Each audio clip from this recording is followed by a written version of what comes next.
excited to introduce Brad Davidson. He is the author of the Stark Naked 21-Day Metabolic Reset. He is the CEO of Eat, Sleep, Recover, where he gets to work with professional athletes, high-level executives. He is one of the top speakers for Vistage. We had the opportunity to train together our Bold Advanced Leadership course, where I got to truly see his heart, his passion. He's fun. He's real. He's an amazing father, and one of his favorite pastimes is watching the Cubs. Enjoy the time with Brad. You as a leader, as an author, as someone who works with athletes, as CEOs, you don't just work with them. Like, you literally walk your talk. You are who you want other people to be.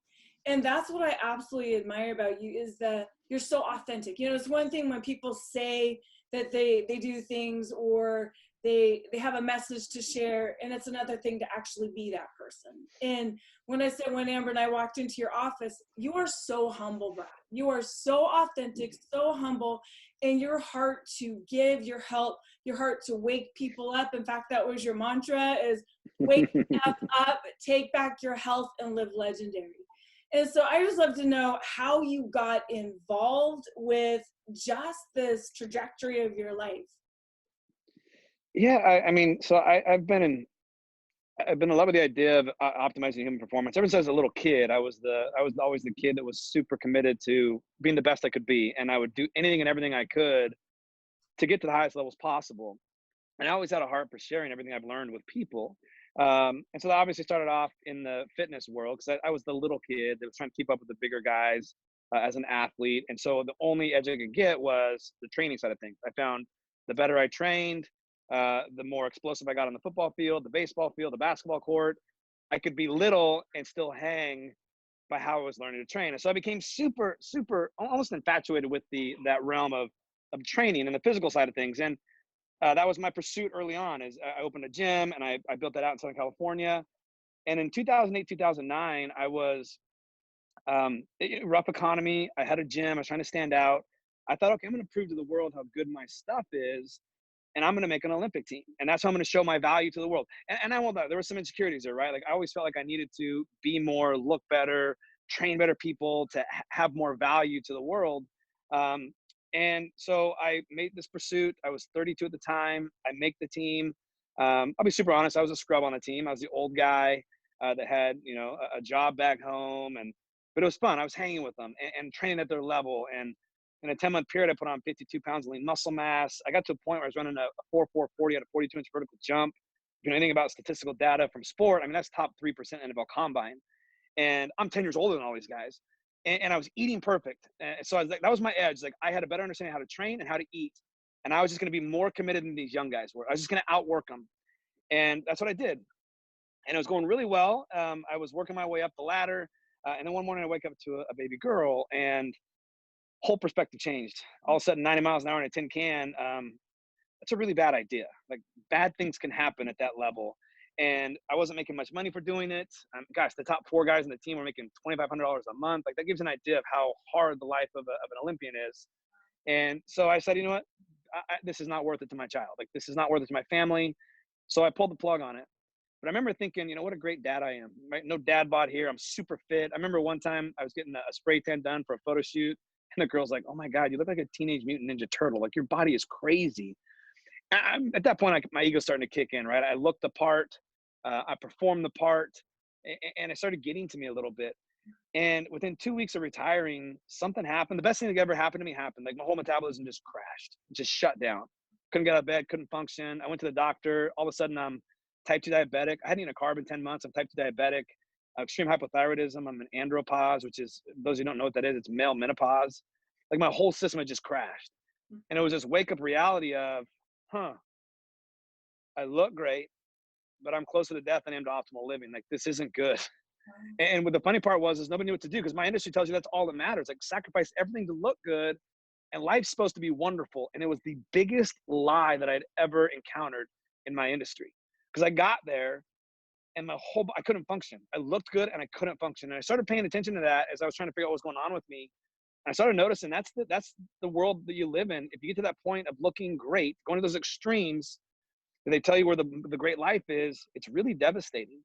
And I also started recognizing, and this really came to fruition for me after I did Bolt, was I started realizing, oh my gosh, people are pursuing this physical image to compensate for insecurities. Oh my gosh, I did that. I was compensating for insecurities, trying to look a certain way, thinking people would love me more, I'd be more attractive, I'd be more valuable, people want to hire me more. And I had that big awakening. And that's where I kind of fell in love with the whole Bold process. And it was funny. I don't know if you remember this, but at Bold, I was halfway through my book and I was stuck. I had actually had a call with my agent a week prior to coming to Bold that I thought I wanted to hang it up, that I couldn't do it. I didn't think my message was worth anything. I was just really lost. So going to Bold, I actually finished the second half of my book within 2 months of finishing Bold. Because all of a sudden I was able to connect all the dots and like, oh, taking care of ourselves is about so much more than just looking good. Like it's the greatest gift we can give ourselves if we do it the right way, and we're doing it for ourselves versus for everyone else. It's amazing. That's just been the message I wanted to, give to everyone is I think there's a better way. And I think now with this whole COVID-19 thing, it's like finally my message is super relevant because it's all about being healthy, having great energy, optimizing and being able to optimizing your energy under these crazy circumstances and being able to offset stress and be resilient to stress. It's finally at a point where people are ready to hear what I have to say versus, well, you're just the guy that doesn't care about how people look. I'm like, yeah, right now I especially don't. Like I care about people living and surviving and being able to beat this thing and, being able to pivot in life. It takes a lot of energy to do that. Well, and I remember you used to get so frustrated because you work with these high level CEOs and type A personalities, and not just high level CEOs, athletes, professional, but it was the CEOs. You would get so frustrated. You would say, they want this, they want optimal health, but they're not willing to do what it takes. They're not willing to shift and pivot. And Yeah. it's just lip service. And there's one thing in life that we say we want something, but are our actions going to back up what we truly want? And it really is the habit, and it's how we identify it with with ourselves. And you talk about the COVID-19, you're absolutely right. It's like we all got a reset. Every single one of us, we got put on pause. And it is, I believe, even though it's so hard, it is such a gift. It is such a blessing because it is helping us get back to the fundamental, the foundation of what's most important. Yeah. Is it our business? Is it our family? Is it our health? Is it our life? And for, a lot of people know my story. Even though I was tested negative, I really believe 100% I had COVID. My doctors do. They said there's so many false negative tests, but it shook me to my core. And understanding and recognizing that it's not going away, that I don't believe life will ever go back to normal. It's going to be a new normal. Yeah. And if we look at this as truly a reset in our life, going, what is the most important thing right now? How do we connect with life and our children and the things that, our faith, our family, whatever that is? And your message, Brad, is so key to helping people reset. Yeah. Well, and the foundation of all those things you talk about is great energy. Sure. And what builds great energy is how you eat, how you exercise, how you rest and recover. Like that's what matters most in any one of those endeavors, whether it's your family, your work, whatever, your health. Like you have to have great energy to excel in any of those arenas. And that's how I teach people is like, look, I don't care how you look, I care how you feel. And I truly believe the pinnacle of when someone's doing really well.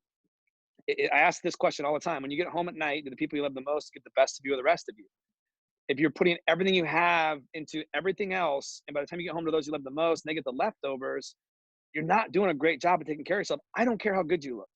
Oftentimes people look the best or the most tired at night. They're running on fumes.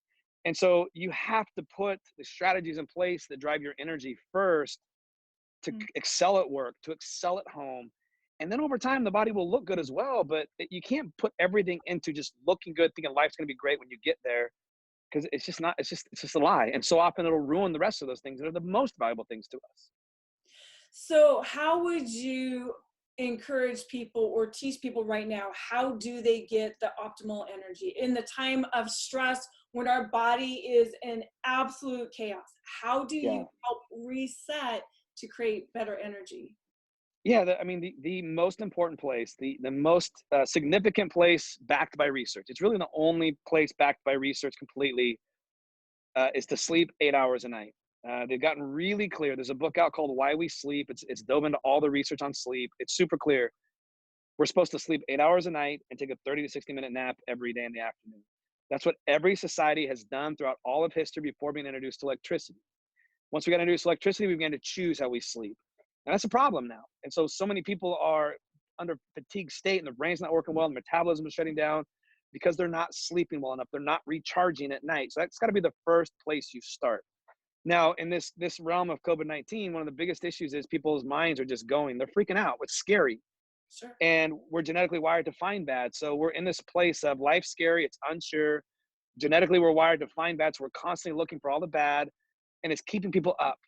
So I'm just going to share the simple brain calming activity I like to do that has been very effective for my CEOs, especially when they're under high stress states. It's set a stopwatch for 60 seconds, write down the three most important things you have to do the next day. Just get it out on paper. The brain's constantly burning glucose. Remember, it's trying not to forget. It's trying to avoid stress. And if it knows it forgets things, that'll be more stress. And then number two, you should write down 3 to 5 things you're thankful for. You got to shift the subconscious from focusing on the bad. There's still a lot of good in life, right? Like one of the things I'm most thankful for in this realm, my working world has been completely shut down, but it's given me the opportunity to really connect with my kids. I got a new puppy. So I've been able to spend a lot of time with the puppy and the kids. And a little puppy can be stressful, but it's all good. If you're on the live webinar, you know what I'm talking about. Yeah, um, he left little treasures oh, for you. Uh-huh. yeah, multiple little surprises as I'm watching him and can't do anything about it. Um, and then it's allowed me to kind of find a creative space to pivot in my business world and create an online ecosystem that I've been wanting to do for years. Just I've had to have the time. Sometimes pressure will create creativity, I'm finding. So there are lots of good things going on right now amidst all the scary stuff. So what I find, if people can focus on that, that shifts the subconscious, it settles it down, it makes it much easier to fall asleep and stay asleep. And then some people will do like a simple 10-minute meditation after that, like Headspace, or I showed another one yesterday called Insight Timer. There's lots of good options to help calm the brain down as well. And so often that's all it takes is shutting the brain down to improve better sleep. So you have to be sleeping better. That is the number one most important place, proven by science. You got to sleep more. Number two, you got to drink plenty of water. Oh, go ahead. We're going to ask something. Yeah, so I know that on the live webinar, people were asking for supplements that they can take that will help Yeah. them sleep. Yeah. The easiest place to start is magnesium before bed. For example, I like to use Thorn Magnesium Bisglycinate. You can find that on Amazon. Another one that's easy to find is called Calm, Calm. You can find that at any of the health food stores. Most supplement stores carry it. You just put a spoonful of those powder in some water before bed, and that's one of the easiest places to start. If you're waking up throughout the night, let's say you fall asleep easy, but you're waking up throughout the night, two things you can use for that. If you have it, if you can find it, a supplement called milk thistle. A lot of times liver, what I'm noticing right now is people are drinking more than they usually do The because they're alcohol bored. sales are up. Yeah. They're definitely up, and people are doing it at home and bored. And I see all the memes, it's about that. And I get it. I'm probably having more glasses of wine than I typically have as well. But that liver congestion and that sluggish liver or bogging on the liver can cause us to wake up. So a simple thing like milk thistle, MILKTHISTLE, about 500 milligrams before bed can really help with that. Another thing that can really help is because of all the extra stress, especially if you're starting to work out more than you typically do, that can create what's called oxidative stress. You need a good antioxidant. Just simply some tart cherry juice, about 2 to 4 ounces before bed, can also help you sleep better. So, I mean, you kind of want to throw the kitchen sink. It's magnesium, 500 milligrams of milk thistle, and 2 to 4 ounces of tart cherry juice before bed will dramatically improve your ability to sleep, fall asleep, and stay asleep. That's fantastic. There was also and I'm gonna butcher this. It was too late. No, sorry with a T. Oh, theanine. Theanine. See, I told you I'd butcher it. Yeah. So theanine is a great amino acid. It's actually found in green tea. But you take 200 milligrams throughout the day, like 3 times a day, and it calms your brain down. If you're somebody that has a mind that spins all the time, I've discovered this through a well-known pharmacist that I know. I was really struggling, going through a really high stressful time over the last couple of years, and my mind was just going crazy. I just couldn't get it to settle down. I started taking 200 milligrams 3 times a day, and it completely settled that down. So if you're somebody whose mind's constantly racing, that's a really good option. And theanine is spelled Theanine. Perfect. Yeah. Okay. Oh, and we discussed one other thing. If you have a bad night's sleep and you have to get up the next day and perform well, like go to work or be present, like in my world, I got to get up and help the kids with schoolwork right now. And that's super hard if I'm lethargic and tired. I have a little trick I've learned over the years. If you drink a cup of coffee and take 1,000 milligrams of taurine, Taurine, it'll help you get through that performance. It'll keep the brain in a good place when you're in a sleep debt state and keep you performing well. So that's another thing we did talk about. And that But won't don't do create, that all the time. What's that? it won't create jitters. No, it actually offsets the jitters. It's really interesting. It's like the taurine's like an adrenal backup. It calms the central nervous system down and keeps your brain calm while the caffeine stimulates. It's a nice combo. But that's not the green light to go cheat sleep every night, right? That's only to use periodically if you have a bad night's sleep and you have to perform. Okay. Okay. So step one, the activities you're doing before bed, and then step two. The step two is you got to drink enough water. Hydration is key. They've done studies that show at 1% dehydrated, the physical body starts shutting down. Like the ability to drop body fat, put on lean muscle mass shuts down, strength levels drop. But the interesting thing, Dr. Daniel Amen has been a client of mine for years. He shared with me a study he found a couple of years ago, was super interesting, done on pilots by the FAA. They wanted to see how dehydration was affecting pilots because when you fly, you're more likely to be dehydrated. So they confirmed it, the 1% dehydrated. They started seeing kind of thermal regulation issues. But the interesting thing, at 3% dehydrated, the brains of the pilots began to malfunction. There was so much stress running through the bloodstream at 3% dehydration, the brains began to malfunction, and they were deemed cognitively dangerous to do their job. They're actually putting the lives of their passengers at risk by being dehydrated at 3%. The interesting thing on the study, at 2% dehydrated, most of the pilots didn't even feel thirsty. So hydration is critical for reducing the amount of stress you're dealing with going through these times. So we recommend you should drink half your body weight in ounces of water a day. One critical thing to do with that as well is to use sea salt or Himalayan pink salt. Just put a pinch of that in every bottle you drink, put it all over your food. You need to have minerals coming in with the water to make sure you're getting water into the cell to really hydrate. One of the worst things is you start drinking more, you just pee like crazy. You can actually get dehydrated the opposite way by flushing everything out of the system if you don't have the minerals to pull it into the cell. So that's super. Those are like the two simple things you can start doing right now to optimize your energy. Like, those are like the key foundational tools. Have you ever heard of liquid IV? So that's the same thing as what the sea salts do. So just put a liquid IV in your first morning bottle of water and or just like throughout the day, it'll really help. I like that a lot. Yeah, I ended up using it. Amber turned me on to that, and I find if I have just kind of a low-grade headache sometimes, I Yep. drink that, my headache goes away. So it must be dehydration. So it's the minerals in the liquid IV are pulling the water into the cell so you can actually use it. Because there's extracellular and intracellular volumes of water. The body wants to keep them in balance. So as you drink water, you need minerals to pull water into the cell. Or what will happen is the body will go into a flushing mechanism and you will pee like crazy. And we want to make sure that doesn't happen. Okay. So that's why like the sea salts will work, the liquid IV will work, Himalayan pink salts will work. Those types of things are very important because they also include the trace minerals that you have in there. And 3 of the trace minerals are the electrolytes that balance out hydration. Get water in the cell, keep water in the cell. And I think if there was a third thing I was going to offer up that I know that's really valuable, it's to walk as much as possible every day. What they show is that walking calms the stress hormones down, but it also boosts insulin sensitivity. So you get the benefits of an exercise without the stress response. So you calm stress response and help your blood sugar handle things better. It's the most valuable tool I'm finding from an exercise standpoint. Is we should all be walking every day. I believe that 100% now. So what happens in this, and I thought about this on the webinar and we didn't get to go into this. So people who are sick or they're not feeling well, or they're recovering out of COVID, is walking still a valuable resource tool for them? Or is it something that they truly need to just rest until their body heals? I'm going to say yes, but I'm not a doctor. I don't know the specific situations people are in. So I would say run that by your doctor before you work with it.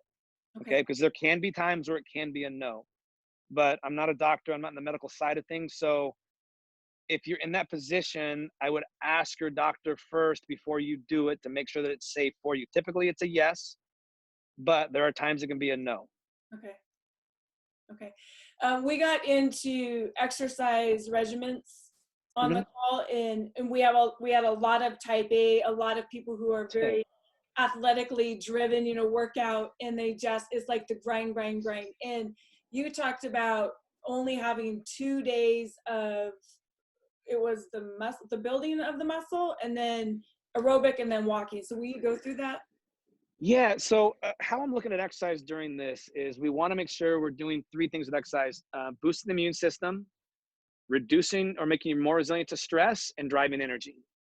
So there are a couple of ways you can boost the immune system. So there's things you can ways you can exercise that'll boost the immune system by building more what are called NK cells, natural killer cells. These go through the body, scavenge the body, looking for cancerous cells, infections, and they'll go in and they'll kill it. Um, the best way to do that, there's three ways to do that. One is to get to the point where you're breathless. Two is when you feel the burning in your muscles, and three is going heavy. Well, heavy is pretty much out for most people because the gym's not open, right? But if you notice, people that work out a lot, they tend to be less sick than those who don't. And it's because of that process is that they're lifting heavy, they're going breathless, they're getting the burning in the muscles. That drives more NK cell production. They're better off at boosting the immune system. Now, the flip side of that is you can go too hard and too aggressive and too far, and all of a sudden you weaken the immune system. That's why most marathon runners, triathletes have weak immune systems, okay? So you get the most benefit at about the 30-minute mark. So 30 minutes or less, okay? And less often is more powerful. So if you're gonna train high intensity, you want it to be less often. We've bought off on this idea that to work out really hard every day is really good for us. That's a lie. The body can't handle it. You wanna go high, medium, easy days. You wanna cycle those. So what I recommend for most people that I don't have their information on is they go a hard day, they go 30 minutes of high intensity work right now. Get yourself in a breathless state. Your muscles are burning, like HIIT training, circuit training, those types of things. But 30 minutes or less twice a week. Then I like to use what's called cardiac output. This type of training has been proven over time to boost what's called heart rate variability. And what they're finding is when heart rate variability is higher and aerobic capacity is higher, that's a very good predictor of longevity. So we want that there as well. It'll also drive your energy and make you resilient to stress. So that's training in a way, it's an effort level 4 out of 10. So you can have a conversation the whole time you're doing it. We want that going on twice a week, about 60 minutes on that one. And then we want another 2 days a week of just walking. Actually, you can walk every day because what walking does is make you resilient to stress. Okay. So think in a 7-day week, we want 2 days of the high intensity stuff. We want 2 days of the cardiac output, maybe 3. If you're going to add a third day in of the cardiac output, that would be okay. And then walk every day. I believe we should move every day. To take a whole day off and lounge around and do nothing, I think is a bad idea, but some people like to do that.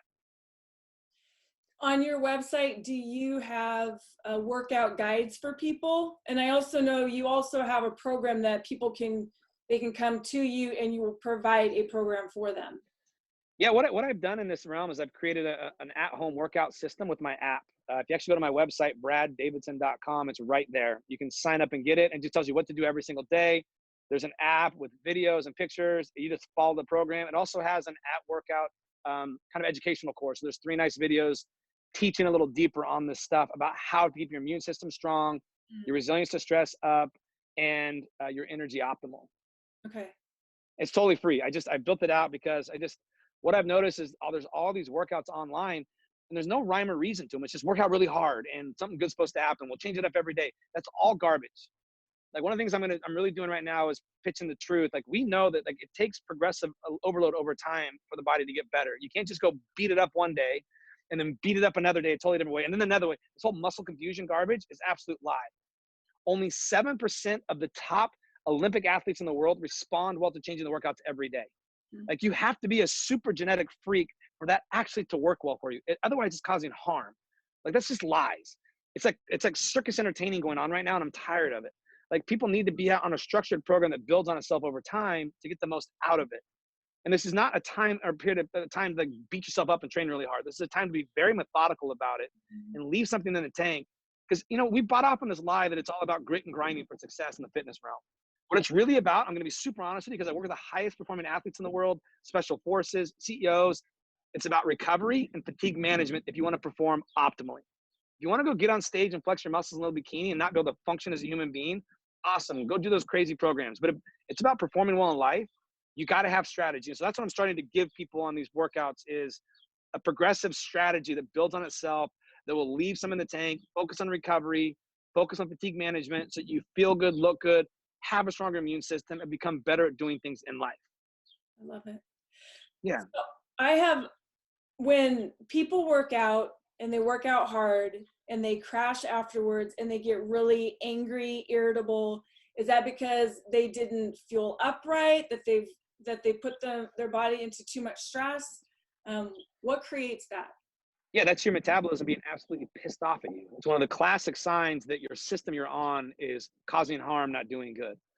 Actually, I learned it from a guy named Dr. J. Tita. If your schmeck is out of check, the system you're on is not working right. And what schmeck is, your sleep. If you're having issues with sleep, something's not right.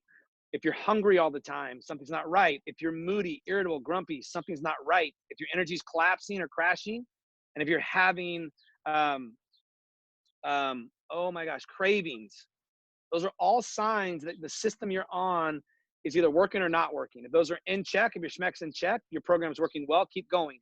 If your schmeck is out of check and those things are off, it's your metabolism telling you it's not happy. It's going to end things somehow, some way. It'll be getting sick, getting hurt, getting really sick. I've seen it be heart attacks, cancer, right? It can be really bad stuff. So training to the point to where you feel horrible afterwards and you can't function afterwards is a really bad sign. You should feel better after you work out than you did before you work out. You should feel happy, optimistic, driven, excited when you're done working out. If you're feeling to the point where you're wiped out, that's a really bad sign. That's a sign that you are overdoing it and your body can't handle it. I don't care how much willpower you have, how resilient you are, how badass you are, because you can do these crazy workouts. If your schmeck is out of check, you're going to lose like I did.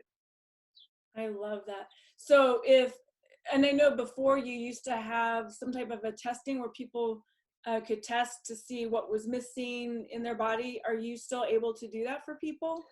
I do, yeah. So what I've done, so I have the at-home workouts. One of my half-day seminars that I teach for CEOs around the world, I was able to get a recording of that. I've turned that into a free course on my website, so you can access that. Actually, the best way to find those things is on my Instagram, coach_Brad_Davidson. I also built a free platform for young athletes. I think they deserve a better understanding of how to take care of themselves. So that's on there, called Athletes University. And then I do still do coaching where people can pay me to coach them. And what they'll do is they'll fill out a huge questionnaire. It's hard to get labs right now. So what I've done is I have a metabolic symptomology questionnaire that people fill out that tell me what's going on in their metabolism. And I'll provide a whole program with nutritional strategies. I'll send the supplements I want people on. I'll tell them exactly how I want them exercising. I'll have access to my exercise app. So I do still do that remotely for my clients as well. That one I do charge for, I won't lie. Of course. But yeah, but all the other stuff is that's all free. I want to get as much information as I can out there to help people through this tough time, because what I've studied and learned is needed now more than anything. Mm. So I want people to access it and get it. Well, and I'll make sure that I put all the information on this video so people can go back and they can find those resources. Yeah, awesome. Yeah, it's basically everything we're talking about now for 3 hours. Like okay. every realm I've seen, it's called Overcoming the 7 Executive Sins that Slow Metabolism and Crush Performance. So it's all the things we've learned to do wrong throughout history on exercise, nutrition, sleep, supplementation. I dive into all that and give really good strategy on how to overcome stress and optimize energy and productivity. So you talk about the schmeck being out of check, and there's so many when you're talking about like, oh my gosh, that's me. And I already know that my metabolism is just toast right now. Yeah. COVID, going through all these different things. One of the weird things though, for me, a lot of times if I nap during the day, I wake up and I have the weirdest cravings. Like I crave sugar, like off the chart, or I crave coffee. Yeah. It's just a random, there's something out of check. Yeah. You're in a little bit of an energy crisis. Yeah, those are 2 signs your body's trying to look for energy. It's just not functioning well. And that's good. I mean, just keep getting the rest. That's the most, I would tell you where you're at now is like walk every day. Don't overdo it at work. Make sure you're getting plenty of sleep. Take a little nap, keep the nap around 30 minutes so you don't get too deep into it. but it's your body's just tired because it's in an absolute war. You have to think about that. Like, your body's in an absolute war. You do not want to, you don't want to pull some of the army away to go try to deal with, something does need to deal with called exercise while you're in the state of trying to recover from the damage in the war you've been in. So let all the warriors fight in the war that it's in now to bring you back to optimal, and then begin to shift some of your warriors off, some of your army off, to start doing some of the other things that can build you up later.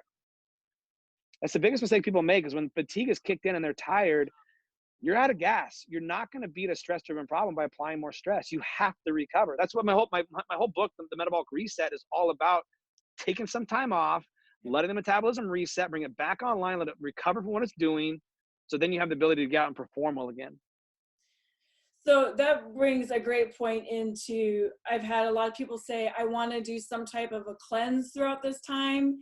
And you have the Stark Naked 21-day Metabolic Reset, which Eric and I have done. Dean Rash has done crazy results. What is the difference between a cleanse and a reset, and what's your thoughts about that? Can I share something about Dean Rash real quick? Sure. So here's a gentleman that has been through hell, cancer. I mean, it's amazing what he's been through. Does the reset, gets healthy, he's doing well, has to have a tumor removed from his brain, I think it was. This guy has been following the system I've built now for, it's probably been 6 months, almost a year now. He keeps sending me videos of himself. Like, he just hit an all-time PR in his bench press at the gym. I mean, I don't even know how old he is. He's around 45 or older, right? I mean, he's my age or older. Yeah. And he hit a PR in the gym for a bench press after going through cancer and surviving cancer and having the brain tumor removed. It's like, the system works so well because it puts your recovery at the forefront of everything. So he has actually been one of my, he looks insane too. Like, he's actually one of my biggest motivating factors right now to remind myself to take better care of myself. Because it's like, okay, I have no excuse. If this guy can commit to my system as well as he's done with it, there's no reason I shouldn't be committing as deeply as he is. So I just want to give him a little shout out, because he's like my poster child right now. I think cleanses are very bad ideas. My system is not actually a cleanse. People are misconstruing for that. I studied cleanses for 6 months and decided I would never do one without a doctor that knew everything about cleanses monitoring me on a daily basis. They are highly stressful on the body. People think they're good because you lose weight. All that's happening is your intestines are emptying out for that 7-day period, and the weight will come right back as soon as you start eating again. So I'm not a big fan of cleanses. I highly recommend you don't do them this time. There's too much stress. It'll dampen the immune system for a period of time. You'll feel horrible. And the rebound effect from them are pretty aggressive. So unless you have a doctor that you highly trust that's good at them, that's the only way I would do it. That's the only way I'd recommend people do it. Okay.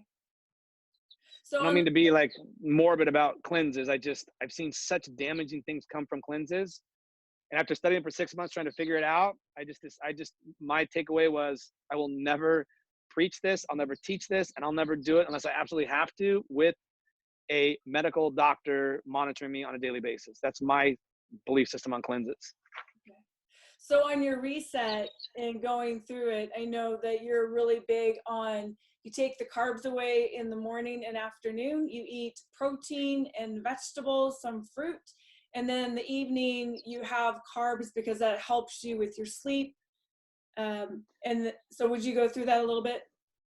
Yeah. One of the coolest things about food is food affects your brain faster than anything, but nobody's teaching that or connecting the dots.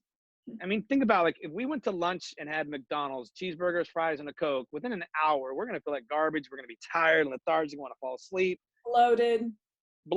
Yeah. I mean, it's just blah. What I've learned is that food impacts your brain faster than anything. It's something we can use to our advantage. And carbohydrates are the big differentiator. Everybody thinks carbohydrates are bad. Carbohydrates saved my life. I actually got off my type 2 diabetic meds by eating carbohydrates every day. Go figure. I became a diabetic by avoiding carbs. So stress is the bigger picture for most of us that are going to be on this call. And the way you control stress is to use carbohydrates at the right time. So during the day, we want to keep carbs out of the diet. When carbs are out of the diet, your brain is being turned on. It's being activated. Your energy is being upregulated. So you can perform better without carbs. But at the end of the day, when we need to calm everything down, we need to bring stress hormones down.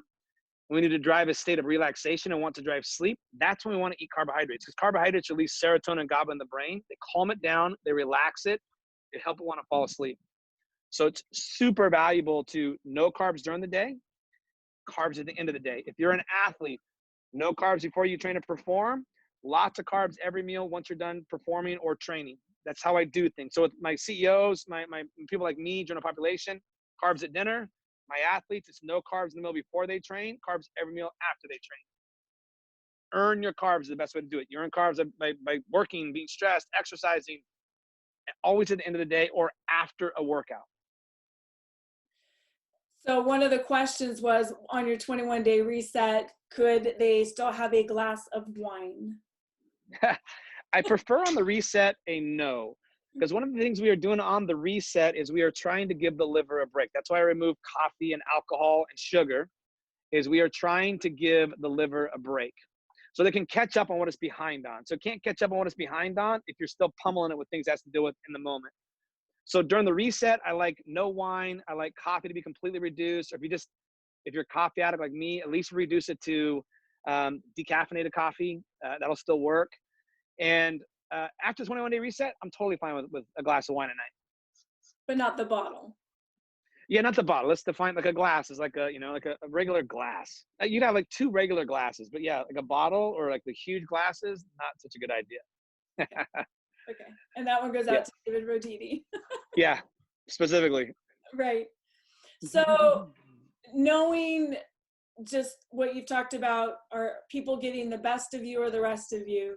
And I absolutely love that. In fact, that's been just going over, this last week, and recognizing that for me, and I own it, that most people, the people that I love, usually get the rest of me. Because I give, and I've crashed. I'm the one that I don't manage my energy well, which goes back into getting optimal health, which I know some of the things to do now.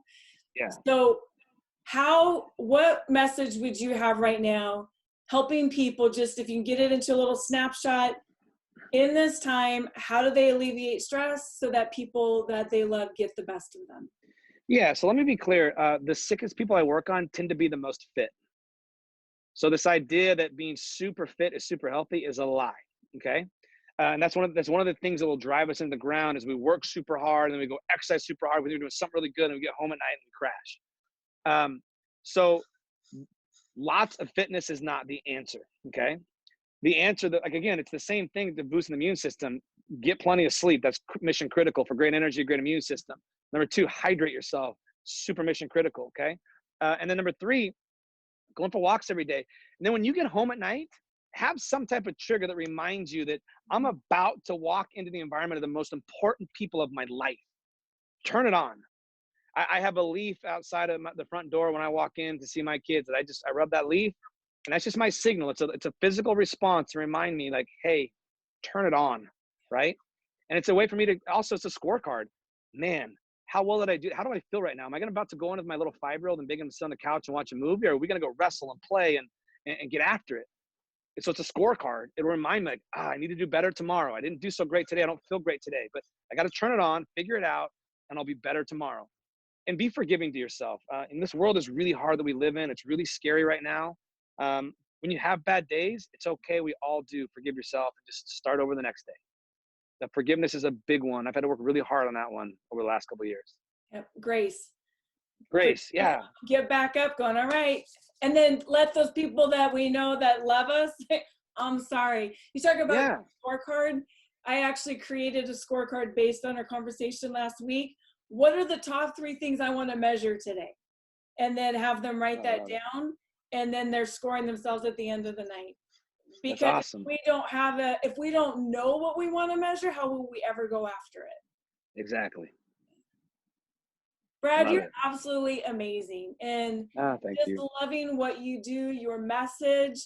And it goes back into when the student's ready, the teacher appears. And I believe at this time in life with people, you're the student. They are so ready to hear your message.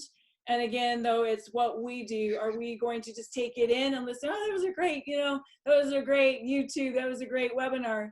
But are they going to do something different? And my hope is that people truly look at the people that they love, that they get the best of them, that they wake up, that they take their health back, they live legendary, and they truly give themselves time in this time to alleviate stress, to get more energized, and to let them know that they are the number one most important thing.